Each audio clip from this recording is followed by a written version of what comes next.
សួស្តីបងប្អូនទាំងអស់គ្នានៅក្នុងវីដេអូនេះខ្ញុំបានសូមធ្វើការឆ្លើយតបទៅនឹង comment របស់បងប្រុសម្នាក់ដែលគាត់បានសួរតាក់ទងទៅនឹងរបៀបដាក់ footer នៅក្នុងវីដេអូរបស់ខ្ញុំឥឡូវខ្ញុំសូមបើកកម្មវិធីនឹងគឺកម្មវិធីកាត់តវីដេអូរបស់ខ្ញុំគឺឈ្មោះថា Wondershare Camera ដែលខ្ញុំប្រើប្រាស់ជាប្រចាំថ្ងៃក្នុងការធ្វើវីដេអូបង្ហាញជូនដល់អ្នកទាំងអស់គ្នាហើយ footer នឹងគឺខ្ញុំបានដាក់របៀបនេះគឺខ្ញុំបាន design វាជា file រូបភាពមួយបាទនេះគឺ row នៅខាងលើនេះ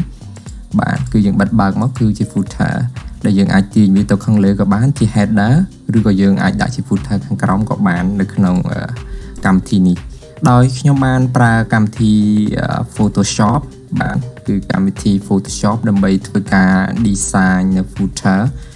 អ្នកទាំងអស់គ្នាអាចធ្វើការ design ជាមួយនឹង footer ឬក៏ header នៅលើសម្រាប់ដាក់នៅលើវីដេអូទៅតាមការចូលចិត្តរបស់អ្នកទាំងអស់គ្នាដែលទំហំក្នុងការធ្វើនេះគឺខ្ញុំធ្វើទំហំនៅលើPhotoshop នេះគឺ 1920 គុណនឹង 1080 មានន័យថាទំហំនេះស្មើនឹងទំហំដែលយើងអាចទំហំនៅលើវីដេអូបាទគឺយើងអាចបង្កើតដោយយើង Control N មក Control N ហើយយើងយក Custom នេះមកហើយយើងអាចជ្រើសរើសឬអូខេយើងអាចយកកន្លែងនេះក៏បាននេះគឺវាមាន HD តែម្ដងបាទ HD TV 1080p គឺវាកំណត់ទំហំ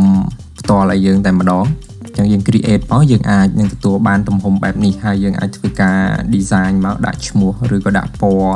ទៅតាមចំណង់ចំណូលចិត្តរបស់អ្នកទាំងអស់គ្នាហើយ complete កន្លែង background ខាងក្រោមនេះគឺពេលយើងបង្កើតដំបូងគឺវាទាំងសបែបនេះគឺយើងត្រូវ remove កន្លែងភ្នែកនេះចេញដើម្បីវាលក្ខណៈថាអត់មាន background ណាពេលយើង save បើយើងដាក់អញ្ចឹងយើង save មកវាជប់ទាំងពណ៌សអញ្ចឹងហើយយើងត្រូវដកវាចេញបន្ទាប់មកយើងយើងចុច file យើងចុចយកពាក្យថា save as បន្ទាប់មក save យកលើ computer របស់យើងហើយយើងត្រូវជ្រើសរើស extension វាជា PNG បែបនេះបាទ PNG បែបនេះហើយយើង save វាមកដើម្បីយើងទទួលបាន file មួយដែលយើងអាចយកមកប្រើនៅលើកម្មវិធី design កាត់តវីដេអូរបស់យើងដោយកុំឲ្យវាជាប់ background បែបនេះគឺយើងដាក់មកវាបង្ហាញតែរូបផ្ទាំងខាងក្រោមនេះទេឬក៏អ្នកទាំងអស់គ្នាដែលគាត់មិនមាន Photoshop គាត់អាចធ្វើនៅលើកម្មវិធី Wondershare Camera នេះបានដោយយើងអាចរើស background បែបនេះយើងគាត់ទាញយកមកដាក់វាបែបនេះមកអូខេខ្ញុំធ្វើខ្លីៗហើយយើង select វា2ដងចេះមកយើងចេញផ្ទាំងបែបនេះយើងអាចទាញវាបានមកអានេះយើងសម្រាប់ផ្ទាំងពណ៌សអូខេវាមានពណ៌ផ្សេងទៀតនេះវាមានពណ៌ blue orange អញ្ចឹងទៅ green gray ឬក៏ពណ៌លាយគ្នាបែបនេះតែបើអ្នកទាំងអស់គ្នាចង់បានពណ៌ unit ផ្ទាល់ខ្លួនគឺយើងអាចធ្វើនៅលើ Photoshop បានឬក៏កម្មវិធីផ្សេងយើងអាច design លក្ខណៈថាfooter ហ្នឹងហើយយើងយកមកដាក់មកហើយចំពោះអក្សរក៏យើងទាញយកនៅក្នុងកម្មវិធីនេះក៏មានរើសអក្សរមកឧទាហរណ៍ថានេះកន្លែង title នេះមកយើងទាញវាយកមកយើងដាក់វាពីលើបែបនេះទៀតមកអូខេហើយយើងដូរពណ៌វាមកឧទាហរណ៍ពណ៌ខ្មៅអញ្ចឹងទៅយើងអាចទាញវាយកមកដាក់បែបនេះមកអូខេហើយយើងថា font 15រៀងទូចពេកអញ្ចឹងយើងសេរីតាមនឹងបានហើយយើងទាញវាមកបែបនេះមក